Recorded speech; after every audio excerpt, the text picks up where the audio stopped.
It's a real blessing to open the Word of God. Let us turn this morning to the book of Acts chapter 20. We'll be continuing as we go through this book to see what God is doing in the world. The song we just sang emphasized at the beginning how we are just a moment, how our lives are fleeting. But in all of that, God is to be glorified. Glory be to your name. We read that in the Kaddish a few minutes ago. And in the book of Acts, since chapter 13, Rav Shaul has been the focus. But now chapter 20, he's beginning to say his goodbye. He realizes that his life is just a moment. He realizes that he is now looking at what kind of legacy is he going to leave? What is going to happen to those people whom he has invested his heart and his life and his love into? There are many who've left a legacy in the Jewish community. There's the famous saying at the very beginning of Pirkei Avot, the sayings of the fathers, that Moshe kibal Torah mi Sinai. Moses received the Torah at Sinai. And the idea of that passage in that very first verse is that he received the Torah at Sinai and transmitted it to Joshua, Joshua to the elders to the prophets to the men of the great assembly. And they said three things: be patient in the administration of justice, raise many disciples, and make a fence around the Torah. We're all familiar with it. Fence around the Torah. We're familiar with the oral law, something which Yeshua interacted with the Pharisees during his ministry. And which in many ways the Brit Hadashah tells us that people like Kepha and the other disciples actually lived by it in many respects. It was the tradition of the elders. But raising many disciples, that is something we don't normally take note of in this first verse of Pirkei Avot. And yet it is something Yeshua did. It is something that we are taught to do. Rav Shaul speaks to Timothy and says, make disciples so that they may teach others also. And whatever our opinion might be about the validity of the oral law, the fact that truth is passed down from generation to generation, and that we need to pass down what we have learned of the Lord to those around us and those younger than us, is biblical and sound. This is something we need to do. Words on paper cannot convey the same thing that living flesh and blood can to other people. This is exactly why, after giving us the Torah, after the writings, after the prophets, Yeshua sent his Son, so that we might learn from a living, breathing human being, one of us, about the love of God. And so often in our Jewish community, we are accustomed to relating to God in terms of observing the mitzvot or studying the Torah. But Yeshua, beyond all of that, he was the Torah. He kept all the true mitzvot of God, the commandments of God, perfectly. He showed us God's love. And here in Acts chapter 20, Rav Shaul has come to the point where he knows his time on this earth is short. The end's drawing near. And now he's beginning to think of, where am I going to go now in my ministry? And so we read in Acts chapter 20 and verse 22, where he says, now look, bound by the Ruach, bound by the Spirit, I am going to Jerusalem, not knowing what will happen to me there, except that the Ruach HaKodesh, the Holy Spirit, bears witness to me from city to city, saying that bondage and afflictions await me. Rav Shaul was someone who knew he was at the end of his course. He knew now that things were coming to a head. He was going to be bound. He was going to be afflicted, tortured. He's going to be deprived of his liberty. And nevertheless, he views himself as bound by the Ruach because he lives for God. He counts his life as nothing because he is reaching forward to the goal. He says, in verse 24, I don't consider my life of any value, except that I might finish my course and the office I received from the Lord Yeshua to declare the good news of the grace of God. And if there's one thing that's absolutely certain, if the Lord has not come, in 100 years, none of us here will be here anymore physically. We will have completed our course. We will have passed on. Our lives will no longer be on this earth. And Rav Shaul knows this. He knows his life is temporary, and he knows the big picture. And he is now looking at what God is doing with his life. What is the greater significance of it all?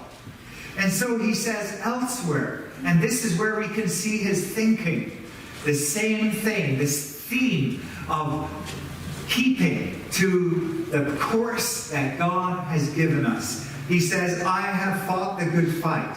I have finished the course. I have kept the faith. In the future, there is reserved for me a crown of righteousness, which the Lord, the righteous judge, will award to me on that day.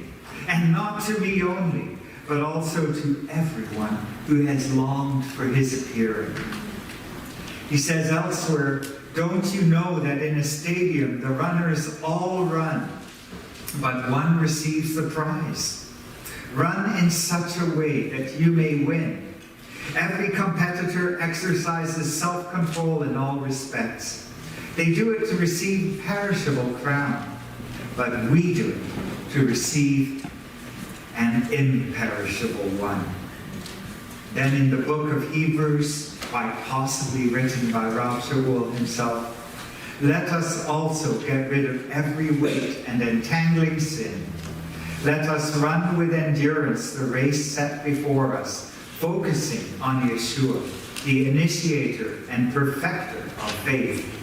For the joy set before him, he endured the cross, disregarding its shame, and he has taken his seat at the right hand of the throne of God. Rav Shaul is someone who takes comfort and who knows that no matter what happens to him in this life, this is the vestibule, as later people would say, to the world to come. We know that there is more in our future than just the grave. We might cross the river, but on the river there is a much greater and blessed place. So in the midst of this, Rav Shaul is now waiting for the elders to come from Ephesus, or he is beginning to speak to the elders from Ephesus. He is on his journey to Jerusalem, and he has stopped at a town close to Ephesus, but not in Ephesus, because time is short, and he knows that if he goes to Ephesus, there will be so many demands upon him, he'll have difficulty tearing himself away, and he needs to keep going on his way to Jerusalem. And he's anxious to get there. We read that last week. He wants to get to Jerusalem for Shaul. He wants to celebrate. And he probably intended to be there for Pesach, but he's been delayed by various things. He is on the way to Jerusalem. This is the city from which the gospel goes forth. And so he says, as he talks and as he encourages the overseers and shepherds, he says to them, now look, I know that none of you among whom I have gone proclaiming the kingdom will ever see my face again. Now they are a little bit concerned. They realize what he is saying. He says, I testify to you this day that I am innocent of the blood of all. He is someone who has committed himself to fulfilling the charge that God has given him. Like Ezekiel the prophet, who was warned, you must tell the children of Israel what the message that I have given to you, or their blood will be on your hands. He is taking that very thought, and he is taking it to heart. And he says, I testify to you this day that I am innocent of the blood of all, for I did not shrink back from declaring to you the whole purpose of God. Faith in Messiah. The whole purpose of God is far more than simply our salvation from sin to live with him in eternity. But God's plan of salvation is also the plan of salvation to Israel, to vindicate his holiness and his faithfulness to the covenant that he made to Abraham, Isaac, and Jacob. He is going to vindicate Israel from her enemies, and he is also going to rule in the person of his Son from Jerusalem, and the entire world will be blessed. And ultimately, all of creation is going to be renewed, and the evil that has come into both heaven and the universe is going to be thrown into the pit, and everything is going to be made right again. God's plan of salvation is greater than we can probably imagine, because it involves the entire universe that we live in, and the resolution of that terrible problem of sin that began, as far as we can tell from the scripture, when Hasatan, the adversary, declared that he wanted the glory that belongs to God alone. So Rav Shaul declares to them this glorious news of God, the whole purpose of God.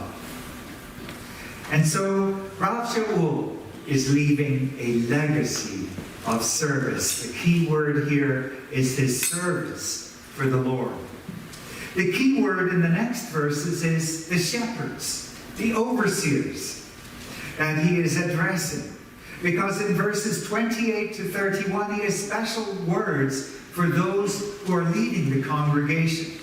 And he says to them, take care of yourselves and all the flock of which the Ruach HaKodesh has made you overseers, to shepherd the community of God which he obtained with the blood of his own. Take care of yourselves. You know, when you care for someone, even if you don't know them that well, sometimes you will say, take care of yourself. In maybe the simplest way, we say, have a good day. That can be very trite, but sometimes we really mean it. We mean, take care of yourself. And this is Rav Shaul. He's looking at them. He's not particularly, as far as we can tell, concerned about their physical health. That's not the point. He's concerned with how they go on in their walk with God. He knows that there are troubles that are coming. We'll get that in a minute. He knows that they have been appointed to take care of the flock. And they have been called the episcopus, the overseers. But their job as overseers is to take care of the flock. They are the poimanean. They are the ones who look after the sheep. That is their job. And they are to take care of themselves and the flock. In taking care of the flock, they nurture them particularly in their spiritual and maybe secondarily in social needs, and the taking care of widows in the congregation and likewise. But they are to take care of themselves as well. And this is where it's very important for all of us, really, in any way in which we have oversight over the souls of others, to take the lesson from this. It obviously very clearly applies to those of us who are elders and deacons in a congregation like Keilat Sion. But I believe it also applies to each one of us as we raise our children, as we are a witness to our family and to those around us. We cannot be a good witness. We cannot be effective for God if we are not ourselves in a good relationship with Him. And we need to be looking after our spiritual relationship with God so that we might help those around us in their spiritual relationship with God. And this is what Rav Shaul is saying. Take care of yourselves and all the flock, of which the Ruach HaKodesh has made you overseers. And then he says, to shepherd the community of God. And that's another point that he's bringing to them, and that they no doubt have heard from them before. This is not their community. This is not their Keilah, or in English, this is not their church. It is God's. Amen. And that is both a very solemn thing to remember, because to have charge over God's community, that's a big responsibility. But also, it is freeing, because it is God's community, it's not ours. I mean, my wife and I have experienced a situation where we've talked to people, Messianic rabbi once in Seattle, very upset when people left his congregation, just one or two here or there without telling him, and felt a little uncomfortable. But you know what? They're God's sheep. And we don't need to be upset at others when they move on to other places, as long as they are going to a place where they can grow in their faith. Because we are God's congregation. God is in charge and He is the owner. This is a congregation, a community which He obtained with the blood of His own. And that's us. We are all purchased with the blood of Messiah. This is something that we know as Jews. As Jews, we are purchased as a nation by the blood of that Passover lamb. That Passover lamb died, and all those lambs died, so that we might be redeemed from Egypt. But that was only a picture, a type of what God has done for us. He has sent His Son to shed His blood, so that His Son's blood might be put on the doorposts of our houses, of our hearts, so that we might be known as His, and that we might be taken to be His people. Rav Shaul is reminding these elders of this very important point.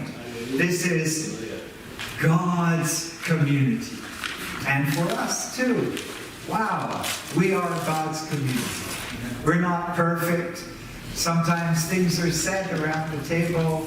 Sometimes people say things to each other and things aren't exactly right. And maybe things shouldn't have been said, or maybe there are frictions here or there. And these things need to be addressed. We need to deal with them. We need to find forgiveness, but we also need to find accountability and deal with these things.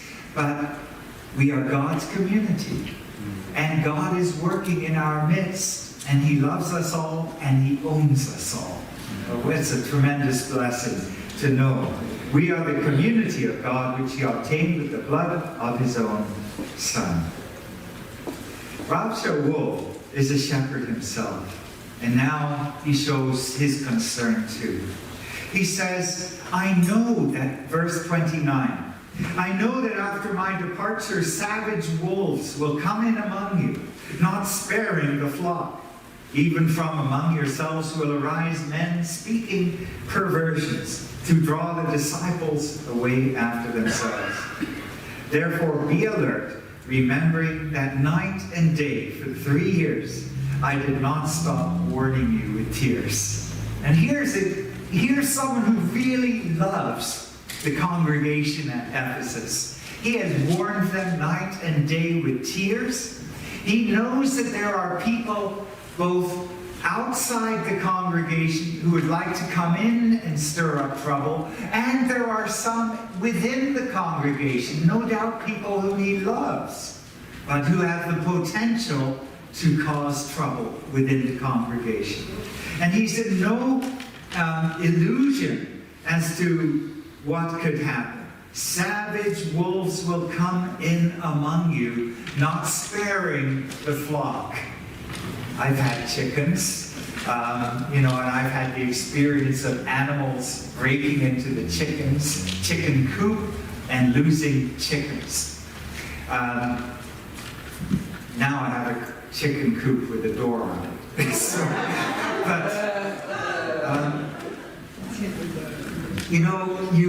You are upset when you lose 1 or 2 chickens, and you also feel sad because that chicken has had, it's been mutilated, it's been killed or eaten, whatever has happened. But Rav Shaul says this is savage. They're coming in, they're going to destroy the entire flock. They're not going to spare anyone. Even from among yourselves will arise men speaking perversions to draw the disciples away after themselves. He knows that this is a terrible thing, and he's seen this before. We don't know exactly what instances might have brought these tears to his mind, but he has seen it before, where congregations have been torn apart, where people who have been drawn close to Messiah have been harmed and alienated from one another, because people have come into their midst and have caused trouble. It's a real concern of his. I just spoke a couple weeks ago with a pastor who had left his congregation a few years ago, and he knew where the potential problems were, and he had told the leadership as he left the congregation, watch out for so-and-so, don't let so-and-so speak, and gave all of these instructions, and they didn't listen to him. And lo and behold, a few years later, the congregation was just a shell of its former self. That can happen. God's work that has been going on can be damaged by people who are not wise, who don't follow the instructions that they have been given by their leaders or by God. And so he says, therefore, be alert. Keep your eyes open and remember the things that I have taught you. Shaul is warning them with tears.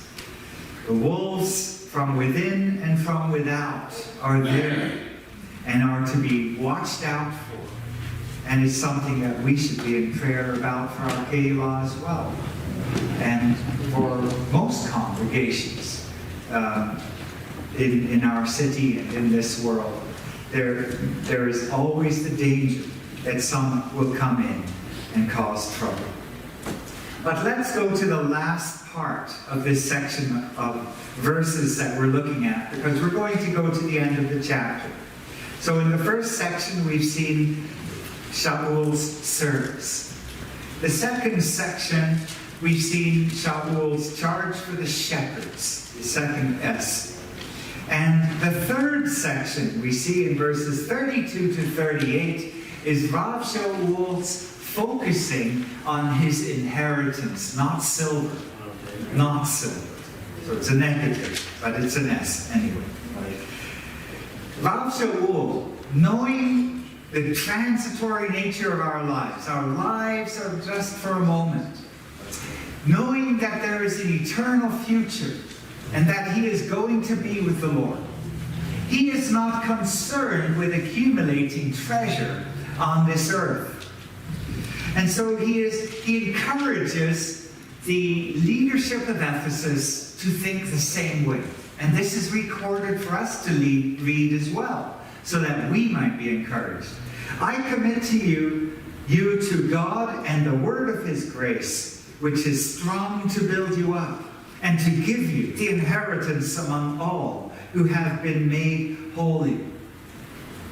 So he commits them to God and the word of his grace, which is the scriptures and the good news of God's Son.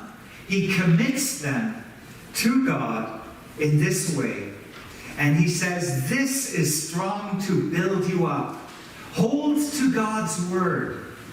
Hold to God himself. Hold on, and you will have this amazing inheritance. You will be blessed, and you will have an inheritance among all who have been made holy. Who are those? In Rav Shaul's day, you don't have what the Catholic Church has. They have like 1 million saints that they have canonized over the centuries, and that different denominations have said, oh, this person's a saint, and that person isn't. We don't have that history. Rav Shaul isn't talking about what has happened after Messiah. He is talking about the prophets, Isaiah, Jeremiah. He's talking about Moses. He's talking about Abraham, Isaac, and Jacob. These are the saints. These are the people that are listed in Hebrews chapter 11. Those who are holy, people of faith, that we are going to be numbered among. And as far as those whom others might have determined are holy ones over the centuries, I believe it's up to God, not man, to determine who is truly righteous. And so he says, I commit to you God and you to God and the word of his grace, and you will have this inheritance. This is strong to build you up among all who have been made holy. He has his eyes on the goal. And then he tells us something else, and something that I think comes out of Jewish tradition. He says, I coveted no one's silver or gold or clothing. It was very common in Greek and Roman culture in that day, and I think around the world it's very normal, and it's also normal today, for teachers to charge for their teaching.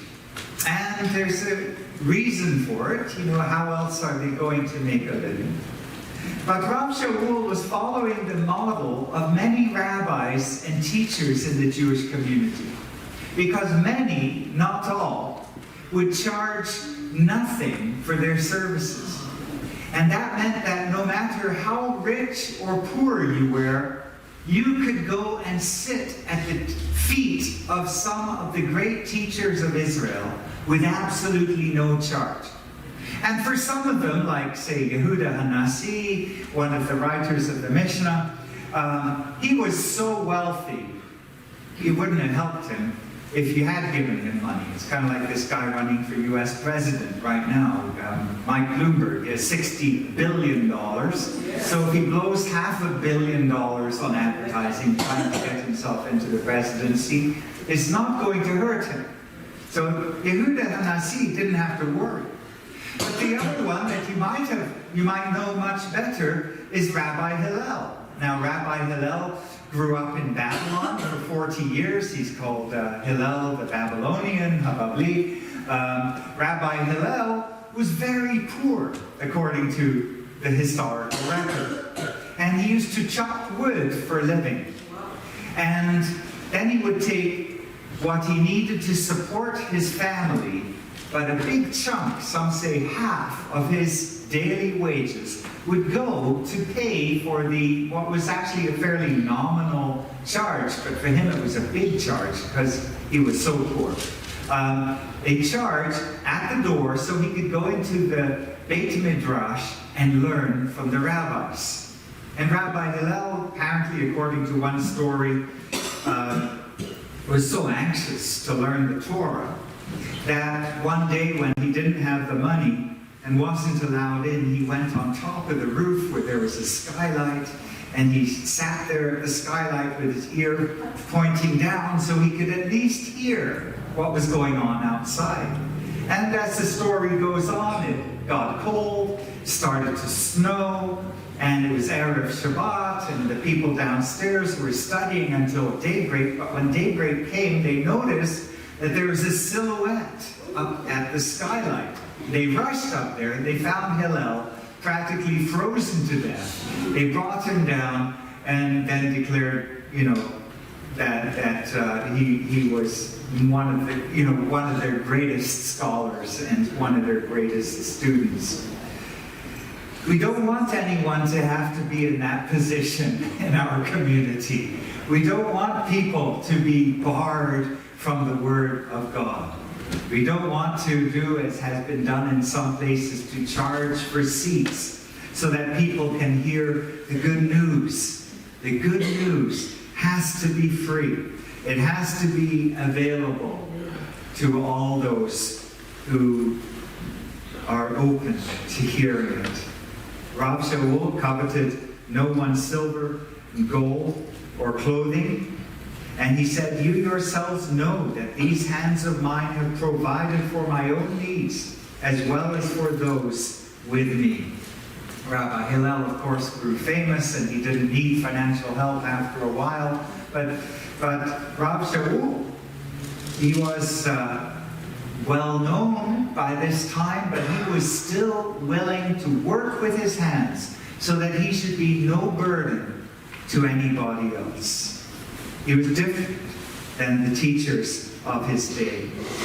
And so he says, "In all things, I have shown you an object lesson, that by hard work one must help the weak, remembering the words of the Lord Yeshua, that he himself said, 'It is more blessed to give than receive.'" And where did Yeshua say that? You can't find it anywhere in the Gospels. But we know that there are many things, as Yochanan said at the end of chapter 1 in the book of John. Yochanan said, there are so many things that the Lord said and did that the world, and he's using hyperbole, he's exaggerating of course, but the world could not contain all the books that should be written. So there were many things that Yeshua said and did that the early believers, because they knew people who had been with Yeshua, knew that he had said. And not everything was written in those 4 Gospels, which only give us a snapshot of what Yeshua did and said. But this is one of the words of Yeshua that they recorded and that Rav Shaul writes down for us. It is more blessed to give than to receive. It's wonderful that he recorded that saying of Messiah for us to draw encouragement and direction from even today. We come to the end in verse 36. When Rav Shaul had said these things, he knelt down and prayed with them all. They all began weeping and falling upon Paul's neck and kissing him, grieving most of all over the statement he made that they would never see his face again. And then they accompanied him to the ship. They were going to grieve. They knew that they would never see him again. Probably intimated and figured out that he was actually going to die. And they were able to grieve. They were able to shed tears. They knew, of course, and Rav Shaul had no doubt told them, that we do not grieve as those who have no hope. But nevertheless, grieving is natural and healthy, and they grieved in a healthy way. But they were also able to let him go. And they were able to put him on that ship and to send him on his way. Also a sign of healthy grieving. They were able to let go when the time was right. Rav Shaul, we know and we'll see in the later chapters, did go on to quite an adventure in Jerusalem. But all along the way, no matter what he went through, he was looking forward to the goal. And we too can learn all these lessons from his final talk with his friends in Ephesus to be encouraged in our walk as we look forward to that final goal that God has given us, that we have an eternity and a future with him. What a wonderful blessing.